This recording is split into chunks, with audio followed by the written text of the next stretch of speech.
Hari ini saya akan membahas tentang pemercik air pemadam kebakaran atau head sprinkler tipe ya.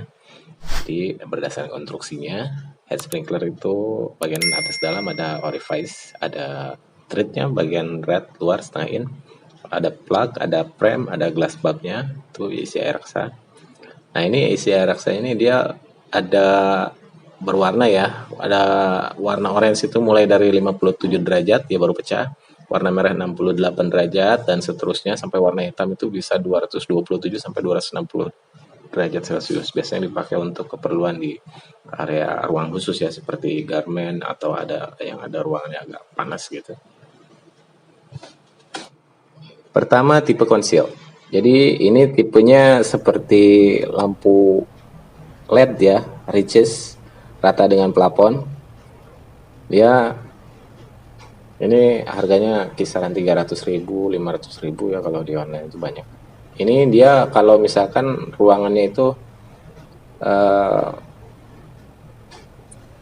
kebutuhannya secara estetika ya, mungkin seperti itu. Jadi di ruangan itu kalau yang model pendant atau ini kan upright suka kelihatan nongol gitu, tapi kalau sistem ini rata dia.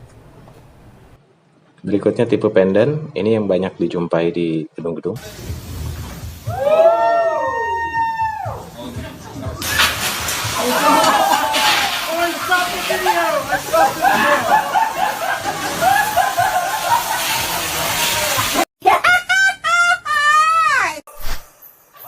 Ini sedang pengujian ya, waktu itu kita di unit kosong, kita coba untuk melihat secara fungsinya fire alarm terintegrasi atau tidak.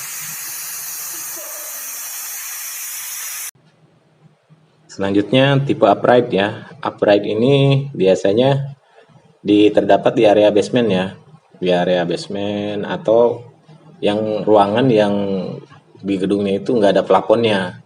Lebih efektif pakai sistem upright, dipasang agak ke atas. Perbedaannya dia dengan pendant itu deflektornya ya, seperti tutup botol gitu.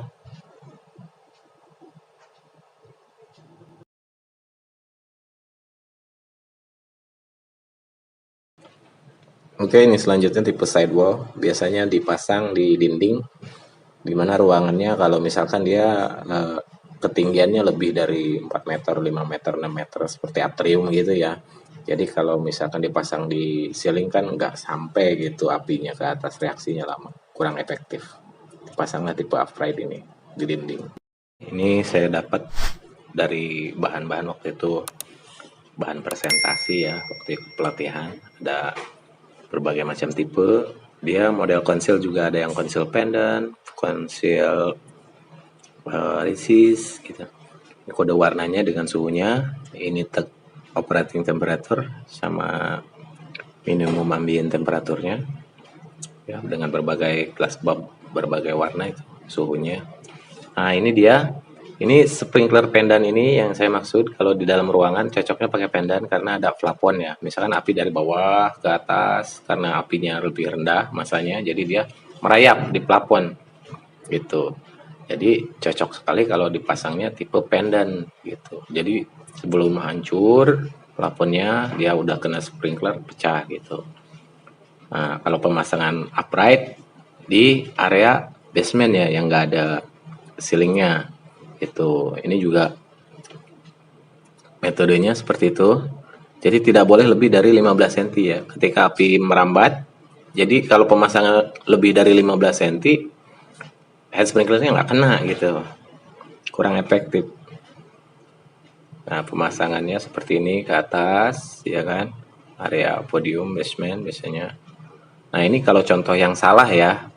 Nah kalau terlalu bawah gitu headnya, ketika asap kebakaran dan panasnya itu, hawa panasnya merayap di bawah dinding dak, dia sprinklernya nggak kena gitu, nggak kena, kurang efektif. Jadi nunggu sampai kebakaran besar baru sprinkler bisa pecah gitu.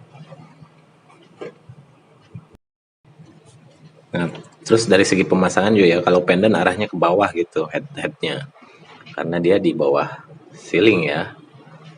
Tapi kalau yang tipe upright arahnya ke atas ya, deflektornya jadi ada di atas supaya nggak kesenggol mobil.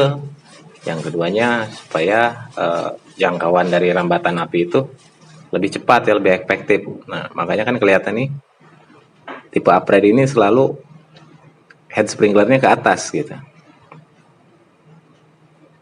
Nah, itu termasuk head sprinkler ini ke dalam sistem proteksi kebakaran aktif ya. Alat proteksi kebakaran aktif. Kalau yang proteksi kebakaran aktif ini diantaranya hidran pilar, Siames, ada smoke detector, ada APAR, ya kan. Kalau yang termasuk kebakaran, proteksi kebakaran pasif, struktur bangunan, ada fire stop, ada pintu sap. Ya. Nah, ini kalau misalkan gedung bangunan di atas 8 lantai ini nggak mengikuti standar, ya kan, nggak mengikuti Perda nomor 8 tahun 2008 tentang pencegahan kebakaran di gedung tinggi, bangunan gedung tinggi di atas 8 lantai, maka tidak akan keluar ya ininya sertifikat keselamatan kebakaran gedungnya atau SKKG-nya yang diurus setiap tahun. Nah, jadi semua sih akan saling paralel dengan izin gedung, dimana gedung bangunan di atas 8 lantai itu kan setiap 5 tahun sekali ada izinnya. Jadi namanya izinnya sertifikat layak fungsi. Nah, salah satu syarat sertifikat layak fungsi itu terbit, gedung harus punya fire safety manager dan juga harus ada keluar hasil verifikasi rekomtek ya, rekomendasi teknis dari Dinas Pemadam. Nah, jadi sangat penting sekali sistem proteksi kebakaran aktif bangunan gedung itu karena menyangkut keselamatan seluruh penghuni gedung. Ya, penghuni gedung bisa di atas 100 orang ya. Kalau gedungnya masalah, terjadi bahaya kebakaran, gedungnya rubuh ya bisa bahaya lah. Makan korban banyak, berbeda dengan gedung yang huniannya di bawah 8 lantai seperti rumah biasa, mungkin tidak lebih dari 20 orang, tidak lebih dari 10 orang. Nah, ini persentase kebakaran yang memenuhi persyaratan dan tidak. Ini pergubnya Pergub 143 tahun 2016 ya kan tentang MKKG. Di sana juga menegaskan secara rinci pemilik, pengguna, fire safety manager, RTDK, rencana tindak darurat kebakaran. Ya, jadi memang sangat ketat. Nah, ini ruang lingkupnya ya dari mulai tahapan-tahapannya pembentukan, tahapan program kerja. Ya, ini kalau kalian ingin baca tinggal di pause saja videonya. Ini masih kelihatan ya untuk dibaca. Karena memang kalau dibahas di video ini secara total, ini kayaknya nggak bakalan cukup ya dengan durasi. Jadi akan jadi satu kebanggaan tersendiri ya bila gedungnya itu SKKG-nya terbit setiap tahun, SLF-nya juga terbit setiap 5 tahun, di mana SLF merupakan izin ya, sertifikat layak fungsi dari pemerintah ya, yang mengeluarkan. Berarti kalau gedung di atas 8 lantai itu PTSP ya, kantor gubernur. Kalau misalkan daerah Jakarta berarti DKI. Jadi mungkin ini kalau mau dibaca-baca silakan slide cukup di pause saja, nanti bisa akan masih terbaca ya. Di sini mengenai undang-undang, di sini ada peraturannya tentang bangunan gedung, tentang MKKG, tentang FSM atau Fire Safety Manager. Kebetulan di gedung yang sedang saya kelola ini adalah FSM-nya.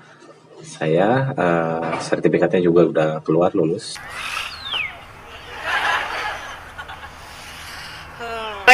Sombong amat. Oke, itu aja. Mungkin buat kalian yang belum subscribe, jangan lupa subscribe, like, share, dan komen supaya channel ini bisa terus berkembang. Terima kasih.